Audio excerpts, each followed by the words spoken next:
faire. Dans le centre de Libreville, une odeur de cacao envahit cette minuscule cuisine. Je suis en train de fondre du chocolat. Je le fonds. Et après, on va commencer à travailler ce chocolat. Ce bon chocolat du Gabon. Julie et son équipe tournent une pâte de chocolat. Une passion à laquelle cette femme de 42 ans consacre son énergie dans le but de créer une marque de chocolat de renommée mondiale. C'est fait avec les fèves du Gabon. Donc, c'est fort en goût. C'est que de la fève et du sucre de canne. Rien d'autre.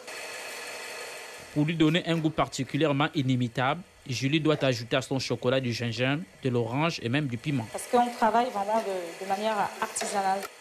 Par exemple, la banane, l'ananas, le coco, bon, l'ananas. Et on met aussi des parfums épicés comme le piment, le gingembre.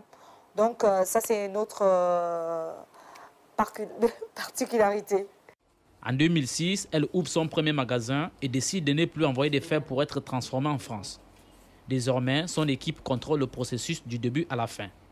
À force de travail, les chocolats de Julie sont devenus emblématiques dans un pays où on fait des bonnes fèves, mais pas de chocolat.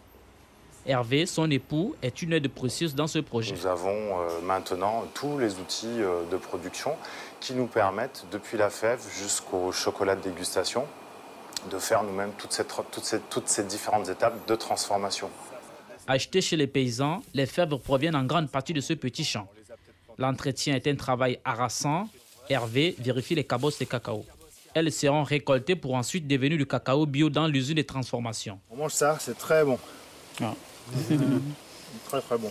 Dans la famille de Julie, on est agriculteur depuis 4 générations, mais pas chocolatier. Le pari semblait donc osé pour celle qui, il y a quelques années, travaillait comme simple employé d'une chocolaterie qu'elle a ensuite rachetée. Les chocolats de Julie connaissent un succès grandissant. Prochain défi, ouvrir des enseignes à Paris, Londres et Washington.